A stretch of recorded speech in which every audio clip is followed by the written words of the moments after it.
रुचि त्रिवेदी जी। राधा मर्जी आपके चरणों में कोटि कोटि प्रणाम। गुरुदेव, ऐसा क्या करें कि मेरा ये जन्म अंतिम जन्म हो? भगवान के आश्रित हो जाओ, नाम जप करो। दो बातें, बिना पैसा का काम है। भगवान के अंदर से आश्रित हो जाओ और नाम जप करो। इस जन्म में निश्चित भगवत प्राप्ति। अकाट्य विनिश्चितम बदामिते नान्यथा वचांस में हरिम भजन्ते नरा भवसागर तरंते थे। खूब नाम जप करो और अंदर से भगवान के आश्रित हो जाओ। 1 रुपया नहीं लगा, भगवत प्राप्ति हो गई। किसका प्रश्न है?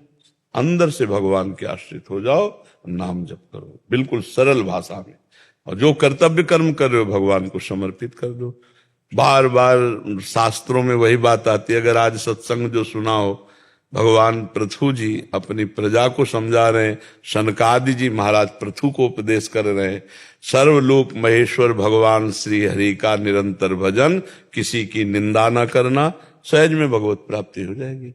जो भगवान की चर्चा सुनते हैं, आज सुना कि एक है कि यज्ञ में हवन करता है और एक है कि भक्तों के मुख में डालता है, संतों को पवाता है। तो भगवान कहते हैं मैं संतों के मुख से, जो भक्तों के मुख से पाता हूं, मैं बहुत प्रसन्न हो जाता हूं। तो अगर हम बन जाए हमसे, वही हम कह रहे कि 4 रोटी में से 1 रोटी संत को पवा दिया।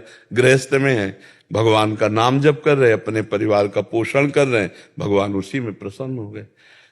देखो, अधर्म का अगर पैसा कमा के तो उसका कोई महत्व नहीं, और धर्म से अगर 1 रुपया दे दिए ना, और 1 रुपया का नमक ला करके दाल में डाल दिया गया, तो सैकड़ों संत पाए ना। सैकड़ों संत सेवा हो गई 1 रुपया में। 1 रुपया में बढ़िया सेवा हो गई। और बेईमानी करके गंदा पैसा आप दो और वो बुद्धि भ्रष्ट करे तो अपराध हो गया, संतों का भजन छूट जाएगा। तो गृहस्थी में अपने कर्तव्य का पालन करते हुए, भगवान के आश्रित होकर नाम जप करते हुए भगवत प्राप्ति सहज है। ये हम सब शास्त्रों की बात कह रहे हैं। भगवान की प्राप्ति के लिए इस जन्म में हमारा आखिरी जन्म हो, हर श्वास नाम जप करो और हृदय से भगवान के आश्रित हो जाओ, हो गया काम। अब फिर जीना है तो फिर कथा भागवत ये सब बिल्कुल सार बात है। राधा राधा राधा राधा और हे लाडली जो मैं आपकी, इसी से भगवत प्राप्ति हो जाएगी। भगवान संबंध देखते।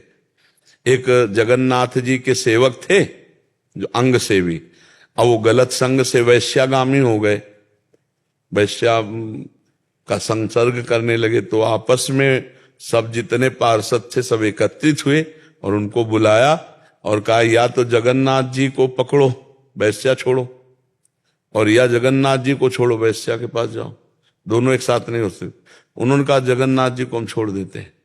तो भगवान की लीला ऐसी। तो जब वो शरीर उनका पूरा हुआ, पूरे चरित्र के हम सारांश में होता है, तो जगन्नाथ जी ने अपने निजी पार्षद से कहा उनका अंतिम संस्कार ऐसे करो जैसे हमारे पार्षदों को होता है। तो उनका प्रभु तो वैश्या का संग करके आपको छोड़ दिया था। तो बोले थे उनका स्वभाव है, छोड़ सकते, मेरा स्वभाव नहीं। मैंने एक बार जिसे स्वीकार कर लिया उसे छोड़ता नहीं। वो मेरा सेवक था, कहीं भी चला जाए उसका, ये भगवान का उसी स्वभाव से हम लोग कहते हैं कि भगवान का आश्रय ले लो और नाम जप करो, भगवान कल्याण कर देंगे। मन वचन कर्म से एक से भी भगवान से जुड़ जाए तो भगवान उसका कल्याण कर देते हैं। अजामिल ने अपने पुत्र के बहाने नारायण बुलाया तो भगवत प्राप्ति हो गई। हम जानबूझकर नारायण नारायण बुलाएंगे तो भगवत प्राप्ति नहीं हो जाएगी।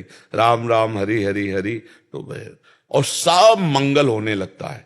भगवान का नाम जप करने से सब मंगल, सब कुछ सहने की सामर्थ्य आ जाती है। भगवान से जुड़ना मंगल भवन अमंगलहारी, अमंगल का नाश हो जाता है जी।